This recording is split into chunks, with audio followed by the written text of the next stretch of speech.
Assalamualaikum warahmatullahi wabarakatuh. Perkenalkan, nama saya Yayat Kuntara, asal sekolah SMA Negeri 6 Garut. Mata pelajaran yang diampu adalah Sejarah Indonesia kelas 12. Adapun pada kesempatan ini saya akan menampilkan video pembelajaran yang diambil dari KD 31, yaitu tentang perjuangan bangsa Indonesia dalam menghadapi disintegrasi bangsa kelas 12 IPA, IPS, dan Bahasa semester pertama. Materi yang ditampilkan dalam video pembelajaran ini yaitu tentang pemberontakan PKI tahun 1998 atau terkenal dengan Madiun Fair. Adapun video pembelajaran ini diambil dari KD 31, yaitu perjuangan bangsa Indonesia dalam menghadapi ancaman disintegrasi bangsa kelas 12 IPA, IPS, dan Bahasa pada semester pertama. Selamat menyaksikan. Sobat-sobat sejarah, kita akan lanjutkan pembahasan berikut ini. Tetapi sebelum lanjutkan, jangan lupa untuk like, share, komen, dan subscribe-nya. Baiklah, kita lanjutkan perjuangan mengatasi ancaman disintegrasi bangsa. Apa itu disintegrasi bangsa? Nah, sobat-sobat, disintegrasi bangsa artinya perpecahan bangsa. Ini lawan kata dari integrasi bangsa, yaitu persatuan bangsa. Nah, peristiwa apa saja yang bisa mengancam disintegrasi bangsa? Nah, ternyata dalam sejarah bangsa Indonesia terjadilah konflik dan pergolakan di berbagai daerah, ya, yang kita kenal dengan pemberontakan setelah proklamasi kemerdekaan. Artinya apa? Bahwa setelah bangsa Indonesia atau Bung Karno dan Bung Hatta memproklamirkan kemerdekaan, ternyata bangsa Indonesia harus menghadapi bangsa sendiri. Makanya ingat kata Bung Karno, perjuanganku lebih mudah karena hanya mengusir penjajah, sedangkan perjuanganmu akan lebih sulit karena harus melawan bangsa sendiri. Ini artinya apa?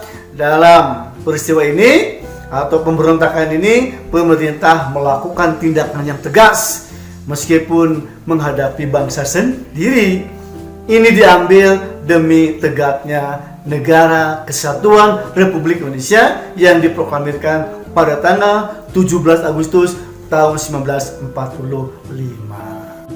Sobat-sobat sejarah, kita akan klasifikasikan konflik dan pergolakan yang terjadi di berbagai daerah. Yang pertama adalah konflik dan pergolakan yang berkaitan dengan ideologi. Nah, termasuk dalam kategori ini yaitu pertama adalah pemberontakan PKI, baik itu PKI Madiun 1948 ataupun G30 PKI tahun 1965. Keduanya mengusung ideologi komunis. Tentu saja tujuannya yaitu ingin mengganti ideologi Pancasila dengan ideologi komunis. Yang kedua yaitu pemberontakan DITI di Jawa Barat dan juga di berbagai daerah lainnya.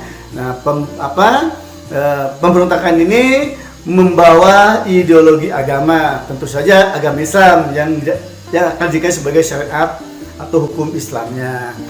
Nah, berikutnya adalah yang kedua, konflik dan pergolakan yang berkaitan dengan kepentingan atau istilahnya vested interest. Nah, termasuk dalam kategori ini adalah pemberontakan APRA, Angkatan Perang Ratu Adil, kemudian RMS, Republik Maluku Selatan, dan pemberontakan Andi Aziz. Kepentingan yang sangat kuat tertanam pada suatu kelompok, ya, di mana ingin mempertahankan posisi atau kedudukan yang telah diperolehnya, sehingga mereka menghalangi adanya perubahan karena bisa mengancam kedudukannya. Yang ketiga adalah konflik dan pergolakan yang berkaitan dengan sistem pemerintahan. Termasuk dalam kategori ini yaitu pemberontakan PRRI dan Permesta. Ketidakpuasan terhadap pemerintah pusat, di mana daerah merasakan ketidakadilannya, terutama dalam hal pembangunan. Itulah ya kategori konflik dan pergolakan yang terjadi di berbagai daerah yang tentunya mengancam integrasi bangsa. Baiklah sobat-sobat sejarah, kita akan bahas satu persatu pergolakan atau konflik ya yang mengancam disintegrasi bangsa. Yang pertama adalah yang berkaitan dengan ideologi, yaitu pemberontakan PKI tahun 1948 di Madiun, atau yang kita kenal dengan istilah Madiun Fair. Yang pertama adalah latar belakangnya. Apa latar belakangnya? Yaitu tidak lepas dari sebuah upaya bangsa Indonesia dalam konflik, ya, dalam mengakhiri konflik dengan Belanda, yaitu perjuangan diplomasi, di antaranya adalah Perjanjian Renville. Ingat, Perjanjian Renville ini merupakan hasil kerja dari Komisi 3 Negara yang dibentuk oleh PBB, yaitu Amerika Serikat, Australia, dan Belgia. Nah, mengapa disebut Perjanjian Renville? Ingat ya, karena diselenggarakan di sebuah kapal perang milik Amerika Serikat namanya USS Renville. Delegasi Indonesia dalam Perjanjian Renville yaitu Perdana Menteri Amir Sari Budin. Oke, apa hasil dari Perjanjian Renville? Inilah hasil Perjanjian Renville yang ditandatangani oleh Perdana Menteri Amir Sari Budin.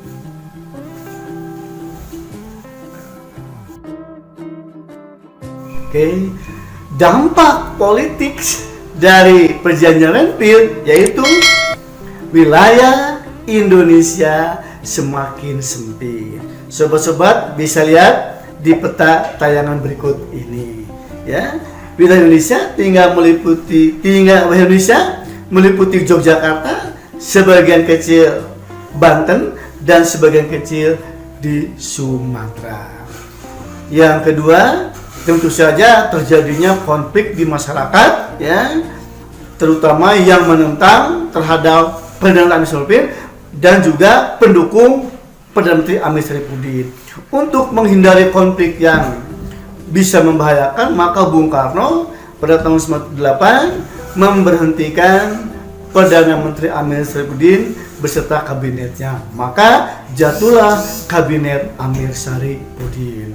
Ya, kemudian digantikan oleh Perdana Menteri Muhammad Hatta. Ini Perdana Menteri yang ketiga ya. Ingat, yang pertama adalah Perdana Menteri Sultan Syahrir, yang kedua Amir Sari Budin, dan yang ketiga adalah Perdana Menteri Muhammad Hatta. Nah, berikutnya adalah apa dampak dari hasil Perjanjian Renville? Tentara Nasional Indonesia atau TNI beserta laskar-laskar pejuang lainnya yang berada di daerah kantong-kantong gerilya, ya, yang sekarang menjadi milik Belanda harus meninggalkan daerahnya masing-masing, termasuk TNI dan laskar-laskar pejuang yang ada di Jawa Barat, yaitu TNI Siliwangi, ya, atau pasukan Siliwangi harus hijrah ke Jawa Tengah atau ke Yogyakarta. Pada waktu itu, ya, dengan perjalanan yang sangat panjang, yang sangat jauh, berhasil sampai di Yogyakarta, dipimpin oleh Abdul Haris Nasution.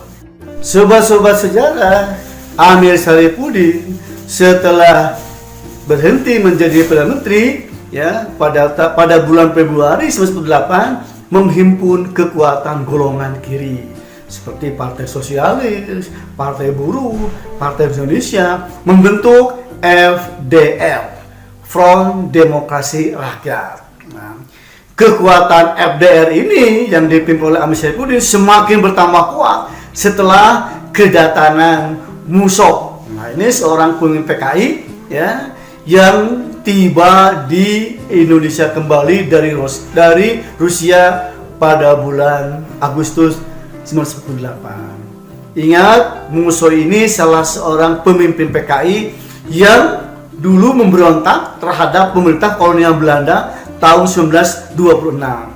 Dia berhasil melarikan diri pergi ke Rusia dan kembali lagi bergabung dengan FDR. Nah, berikutnya yaitu ada satu kebijakan dari Perdana Muhammad Hatta, yaitu kebijakan RERA. Nah, apa itu RERA? Reorganisasi dan rasionalisasi. Jadi Perdana Menteri Muhammad Hatta ingin mengurangi jumlah angkatan perang Republik Indonesia, ya, karena anggaran yang tidak memadai pada waktu itu. Dan program RERA ini mengancam laskar-laskar pejuang yang ada di Front Demokrasi Rakyat pimpinan Amir Syarifuddin. Sehingga dengan begitu Amir Syarifuddin dengan mudahnya bisa menghasut kepada laskar pejuang itu untuk menolak kebijakan RERA dari Perdana Menteri Muhammad Hatta. Maka pada tanggal 18 September 1948 Amir Musso memproklamirkan berdirinya Republik Soviet Indonesia yang kita kenal dengan Madiun atau pemberontakan PKI. Karena ada kata Soviet. Ini ingat ya, pada waktu itu ada dua negara superpower. Ya, salah satu adalah Uni Soviet, negara adik kuasa yang berideologi komunis. Nah, menghadapi proklamasi dari Amir Musso, Bung Karno dengan tegas ya melalui radio mengatakan, "Hei rakyat Madiun, kalian ikut Amir Musso dengan PKI-nya atau ikut Soekarno-Hatta dengan NKRI-nya?" Ternyata masyarakat Madiun masih mendukung, masih ada di belakang Soekarno-Hatta. Tentu saja ini melemahkan kekuatan Partai Komunis Indonesia yang dipimpin oleh Amir dan Musso. Sobat-sobat sejarah, menghadapi pemberontakan PKI Madiun ini, Perdana Menteri Muhammad Hatta ya beserta kabinetnya sepakat untuk mengambil tindakan yang sangat tegas ya dengan melakukan gerakan operasi militer. Artinya apa? Ditumpas dengan operasi militer ya. Pada waktu itu Kolonel Gatot Subroto sebagai gubernur militer diberi tugas untuk memadamkan pemberontakan ini dengan dukungan pasukan TNI yang lainnya, termasuk TNI Siliwangi yang sudah tiba di Yogyakarta untuk menumpas pemberontakan PKI di Madiun. Dan ternyata ya kekuatan TNI lebih kuat, lebih hebat dari pasukan pemberontak PKI. Tanggal 31 Oktober 48, pemimpin PKI Musso akhirnya tewas dalam salah satu pertempuran dengan pasukan TNI. Sementara Amir Syarifuddin ya, berhasil ditangkap oleh pasukan Siliwangi. Pada tanggal 1 Desember 48, Amir Syarifuddin dieksekusi mati sebelum peristiwa agresi militer Belanda kedua di Yogyakarta.